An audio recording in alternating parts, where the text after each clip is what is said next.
नाम्नां साष्टसहस्रं च ब्रूहि गार्ग्यमहामते। महालक्ष्म्या महादेव्या भुक्तिमुक्त्यर्थसिद्धये। गार्ग्य उवाच सनत्कुमारमासीनं द्वादशादित्यसन्निभम्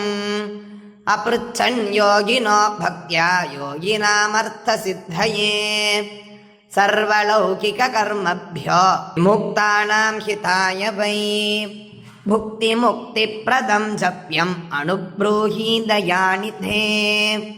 सनत्कुमार भगवन् सर्वज्ञोऽसि विशेषतः आस्तिक्यसिद्धये नृणां क्षिप्रधर्मार्थसाधनम्। खिद्यन्ति मानवाः सर्वे धनाभावेन केवलो सिद्ध्यन्ति धनिनोऽन्यस्य नैव धर्मार्थकामनाः। दारिद्र्यध्वंसिनी नाम केन विद्या प्रकीर्तिता केन वा ब्रह्मविद्यापि केन मृत्युविनाशिनी। सर्वासां सारभूतैका विद्यानां केन कीर्तिता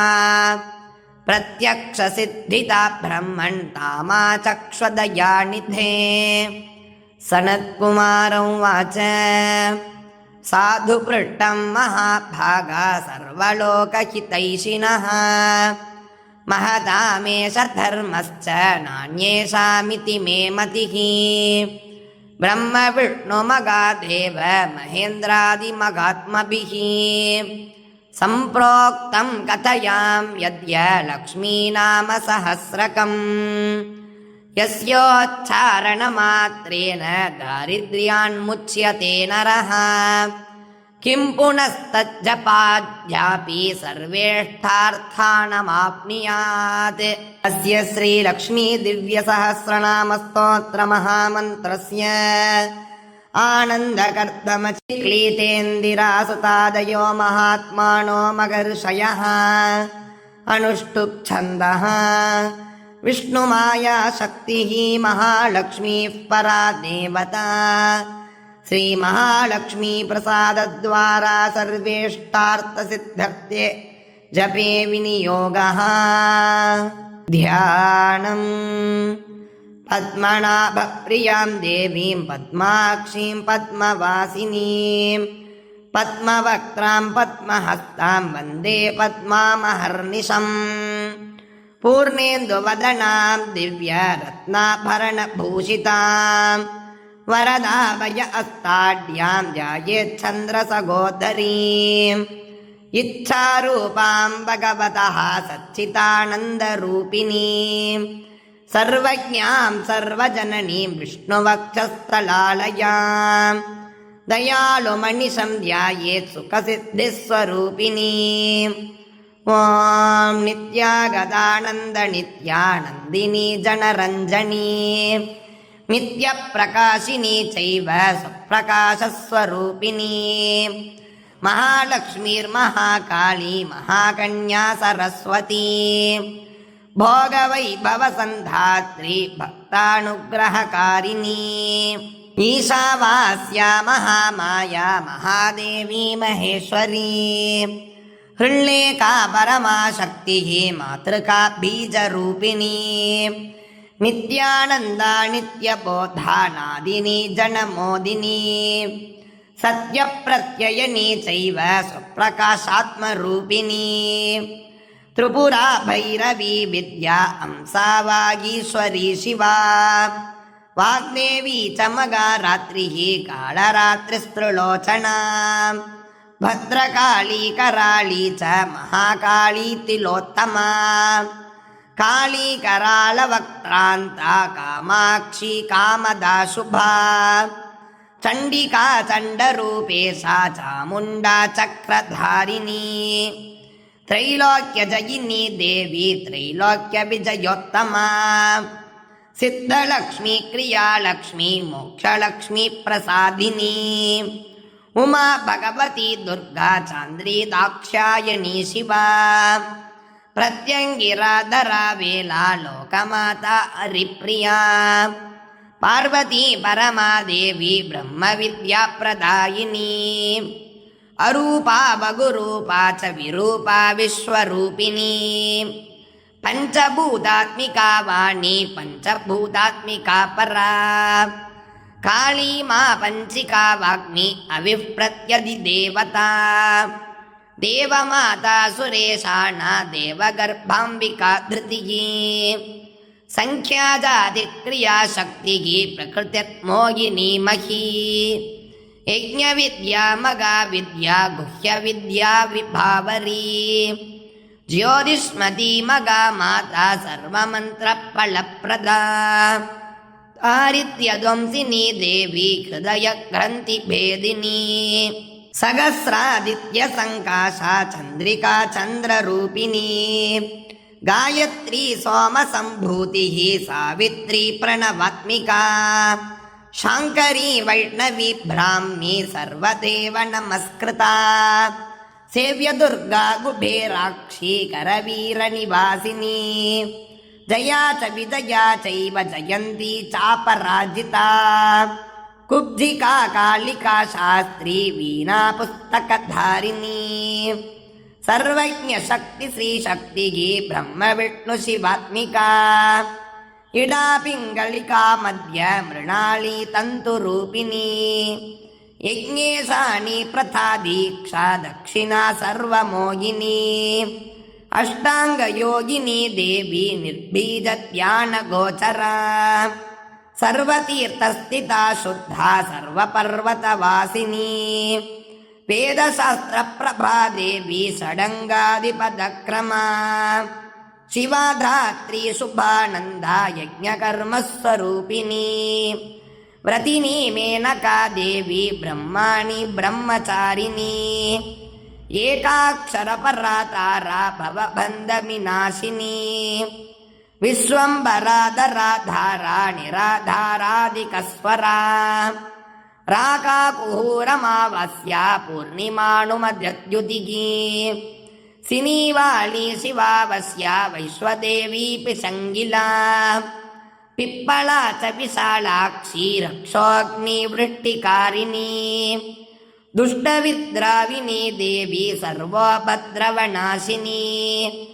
शारदा सरसन्धाना सर्वशस्त्रस्वरूपिणी युद्धमध्यस्थिता देवी सर्वभूतप्रभञ्जनी अयुद्धा युद्धरूपा च शान्ता शान्तिस्वरूपिणी गंगा सरस्वती वेणी यमुना नर्मदापगा समुद्रवसना वासा ब्रह्माण्डश्रेणी मेखला पंचवक्त्रा दशभुजा शुद्धस्फटिकसन्निभा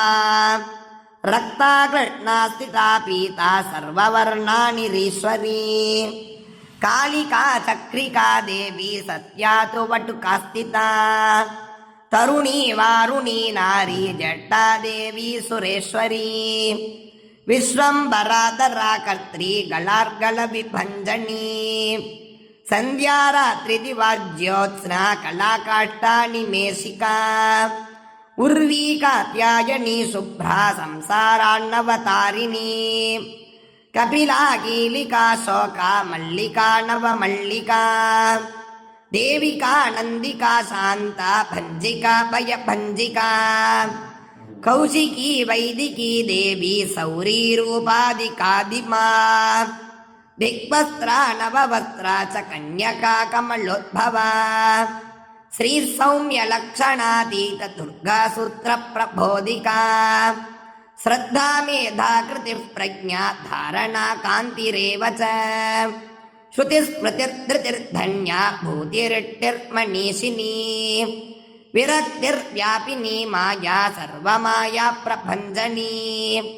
मागेन्द्री मंत्रिणी सिम्मी चेन्द्रजालस्वरूपिणी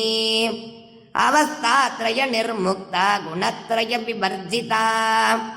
ईषणत्रय निर्मुक्ता सर्वरोग विवर्जिता योगिध्यानान्तगम्या च योगध्यानपरायणा त्रयीशिका विशेषज्ञा वेदान्तज्ञानरूपिणी भारती कमला भाषा पद्मा पद्मवती कृतिः गौतमी गोमती गौरी ईशाना अंशवाहिनी नारायणी प्रभाधारा जाह्नवी शङ्करात्मजा चित्रघण्टा सुनन्दा श्री मानवी मनुसम्भवा स्तम्भिनी क्षोभिनी मारी ब्राह्मिणी शत्रुमारिणी मोहिनी द्वेषिनी वीरा अघोरा रुद्ररूपिणी रुद्रैकादशिनी पुण्या कल्याणी लाभकारिणी देवदुर्गा मगा दुर्गा स्वप्नदुर्गाट्टभैरवी सूर्यचन्द्राग्निरूपा च ग्रहनक्षत्ररूपिणी बिन्दुनादकलातीता बिन्दुनादकलात्मिका दशवायुजयाकारा कला षोडश संयुता काश्यपी कमला देवी नादचक्रनिवासिनी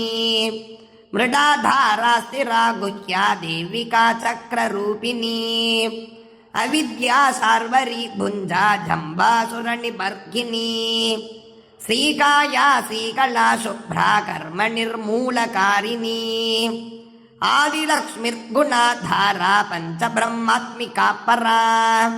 श्रुतिब्रह्ममुखा वासा सर्वसम्पत्तिरूपिणी मृतसञ्जीवनी मैत्री कामिनी कामवर्जिता निर्वाणमार्गदा देवी अंसिनी काशिकाक्षमा सपर्या गुणिनी भिन्ना निर्गुणा कण्ठिता शुभा स्वामिनी वेदिनी सख्या शाम्भरी चक्रधारिणी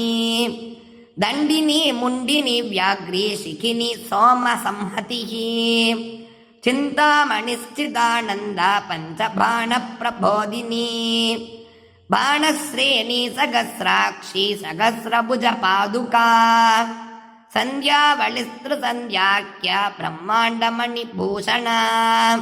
वासवी वारुणी सेना कुलिका मन्त्ररञ्जनी जितप्राणस्वरूपा च कान्ता काम्यवरप्रदा मन्त्रब्राह्मणविद्यार्था नादरूपा अविस्मती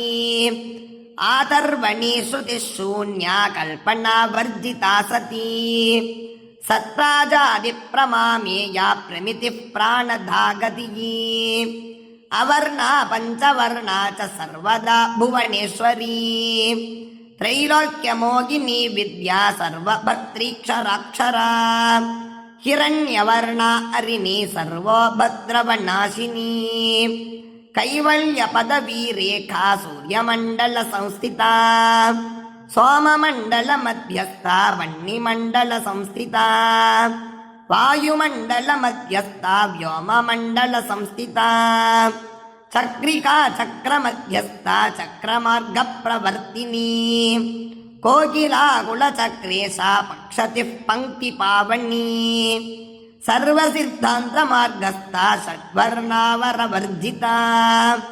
शररुद्र अरा अन्त्री सर्वसंहारकारिणी पुरुषा पौरुषी तुष्टिः सर्वतन्त्रप्रसूतिका अर्धनारीश्वरी देवी सर्वविद्याप्रदायिनी भार्गवी याजुषी विद्या सर्वोपनिषदास्थिता व्योमकेशाखिलप्राणा पञ्चकोशविलक्षणा पञ्चकोशात्मिका प्रत्यक् पञ्चब्रह्मात्मिका शिवा जगज्जराजनिन्द्री च पञ्चकर्मप्रसूतिका वाग्देव्याभरणाकारा सर्वकाम्यस्थितास्थितिः अष्टादशचतुष्षष्टिः पीठिका विद्ययायुता कालिकाकर्षणश्यामा यक्षिणी किन्नरेश्वरी केतकी मल्लिका शोका वारागी धरणि ध्रुवा नारसिंही महोग्रास्या भक्तानामार्तिनाशिनी अन्तर्बलास्थिता लक्ष्मी जरामरणनाशिनी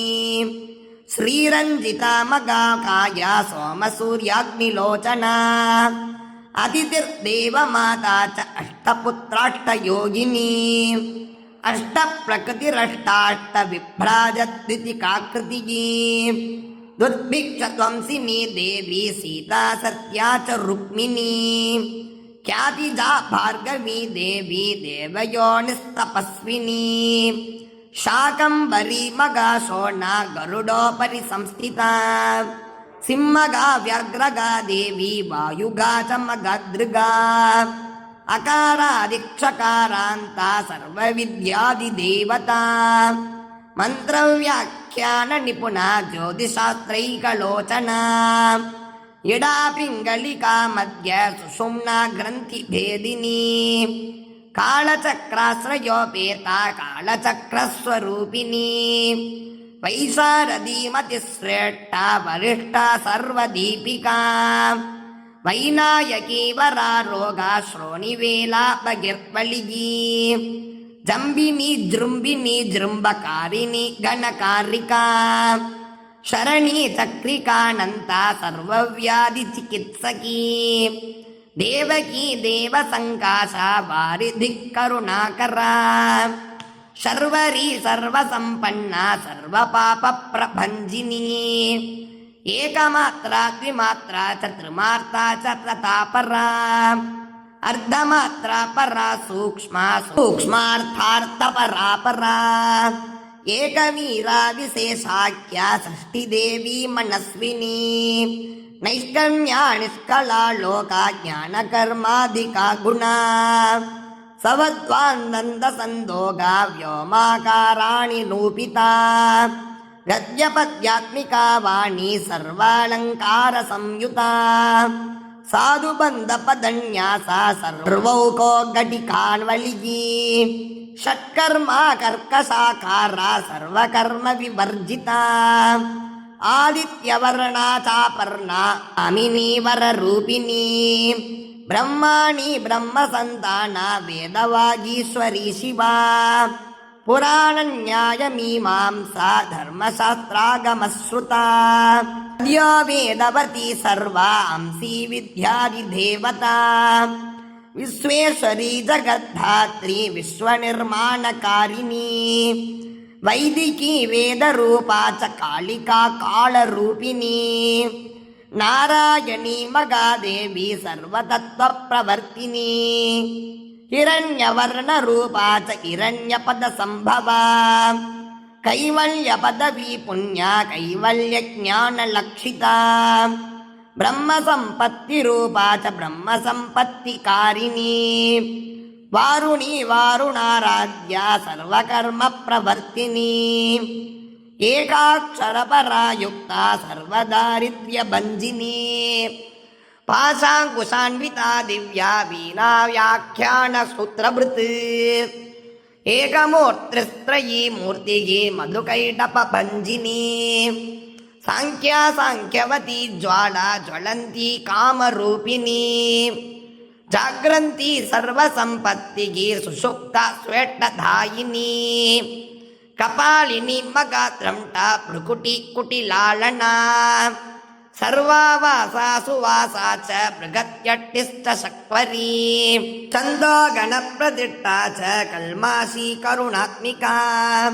चक्षुष्मती महाघोषा खड्गचर्मधरा शनिगी शिल्पवैचित्र्यविद्योता सर्वतो भद्रवासिनी अचिन्त्यलक्षणाकारा सूत्रभाष्यनिबन्धना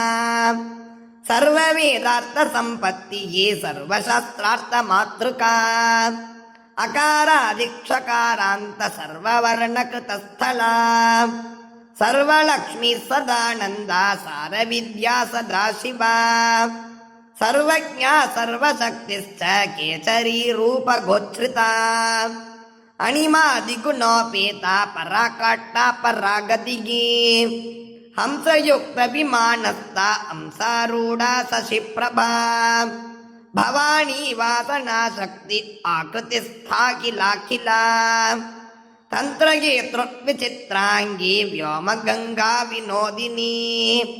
वर्षा च वार्षिका चैव ऋग्यजुस्सामरूपिणी मगानदी नदी पुण्या गण्यपुण्यगुणक्रिया समाधिगतलभ्यार्था श्रोतव्या स्वप्रिया घृणा नामाक्षरपरा देवी उपसर्गनखाक्षिता निपातोरुर्द्वयी जङ्घा मातृका मन्त्ररूपिणी आसीना च शयाना च तिष्ठन्ती धावनाधिका लक्ष्यलक्षणयोगाढ्या ताद्रूप्यगणनाकृतिः सैकरूपा नैकरूपा सिन्धुरूपा तदाकृतिः समासदद्धिताकारा विभक्तिर्वचनात्मिका स्वाहाकारा स्वधाकारा श्रीपत्यर्थाङ्गनन्दिनी गम्भीरा गगना गुह्या योनिलिङ्गार्थधारिणी सवासुखि संसेव्या चपलावरवर्णिनी कारुण्याकार सम्पत्तिः कीलकृन्मन्त्रकीलिका शक्तिबीजात्मिका सर्वमन्त्रेष्टाक्षय कामना आग्नेयी पार्थिवा आप्या वायव्या व्योमकेतना सत्यज्ञानात्मिकानन्दा ब्राह्मी ब्रह्मसनातिनी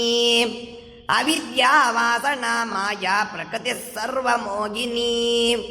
शक्तिर्धारणशक्तिश्च चिदचित् शक्तियोगिनी वक्तारुणा मगा माया मरीचिर्मदमर्धिनी विराट् स्वागा स्वदा शुद्धा निरुपास्ति सुभक्तिगा निरूपिता द्वयी विद्या नित्या नित्यस्वरूपिणी वैराजमार्गसञ्चारा सर्वसत्पथदर्शिनी जालन्धरी मृडानी च भवानी भवभञ्जनी त्रैकालिकज्ञानतन्तुः त्रिकालज्ञानदायिनी इति श्रीलक्ष्मीसहस्रनामस्तोत्रं सम्पूर्णम्।